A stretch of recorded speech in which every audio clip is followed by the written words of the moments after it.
Hello everyone, this is Joy Garcia and Zen Garcia. Yep, and we are starting this short series just to have a book of the month to get you familiar with our books and our products in general. So I'm just going to go, basically my goal is to help people find out some of Zen's favorite books, and I get this question a lot: where does Zen think that I should start? There's so much products on our stores, there's so many books, and where is a good place to start? So I'm going to ask Zen just a little bit about the book that he suggests always as the first book to start off with. So Zen, what do you have there? This is the first book of the Great Contest trilogy. It's called The War in Heaven, and the reason I recommend this book for readers that are not familiar with my work and that are seeking a beginning place to better understand our products and all the information that, because there's a lot of it, that we provide through sacredwordpublishing.com, is that this particular book starts with The War in Heaven, which, in my opinion, this is where everything begins as far as the division of light and darkness, good and evil, right and wrong, and also what I term the great contest between the Holy Trinity, the Godhead, and Satan and Legion.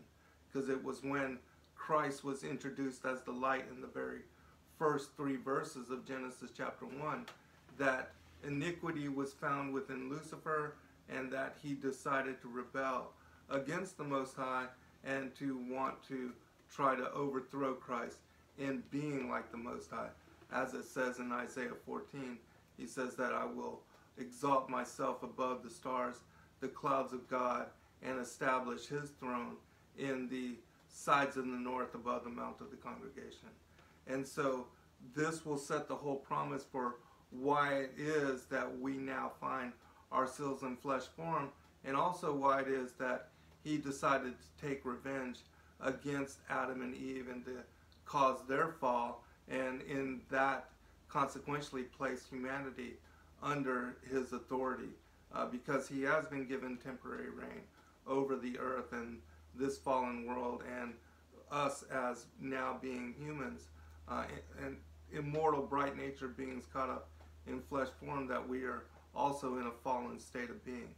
And this also sets the premise for the next book of the Great Contest, called The Enmity Between the Seedlines, and it is the setup for why it is that we see the war between these two particular bloodlines playing out between what it says in Genesis 3:15 as the seed of the woman and the seed of the serpent.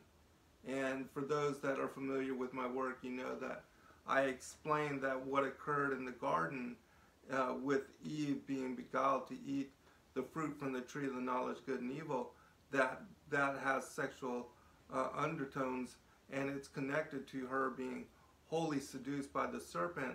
And this is why it says in 1 John chapter 3 verse 12 that Cain was of that wicked one. And so this began the war, the enmity between the bloodlines, and Cain killed his half-brother Abel.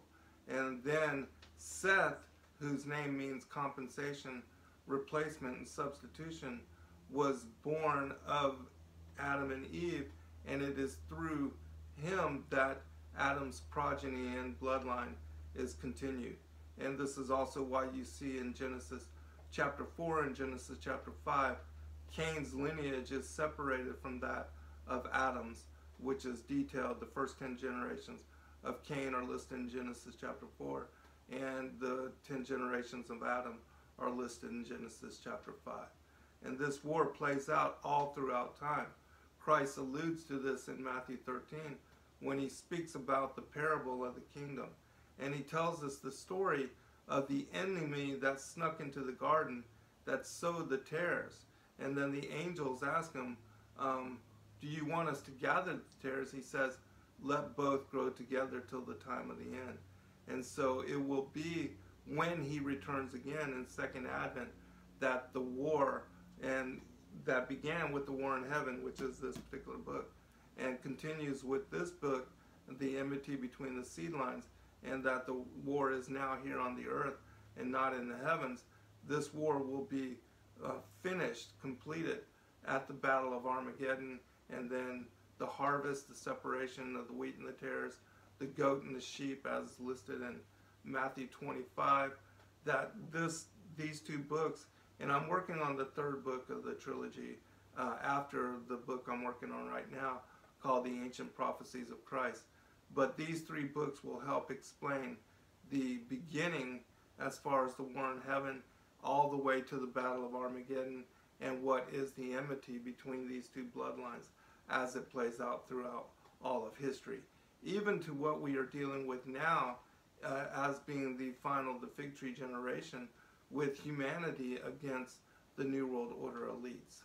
And so it helps to explain why it is that all of the presidents and all of the royal families sitting on the thrones of the world are all connected to one bloodline. And so this will help people to understand the bigger picture. Awesome. Thank you, Zen. And one more thing that I would like to mention is one of the big differentiators for us is the big font, which I know Zen talks about a lot, but it really is much bigger than most books, because we do start always with 14-point font. Is that correct? Yes. Absolutely. And so if you have any questions for us about the Great Contest 1 and 2, feel free to reach out and you can reply to this email. But thank you so much for joining us today and for the first, I guess, episode of our product review series. Well, thank you so much, everyone, and shalom. Shalom. God bless all. God bless.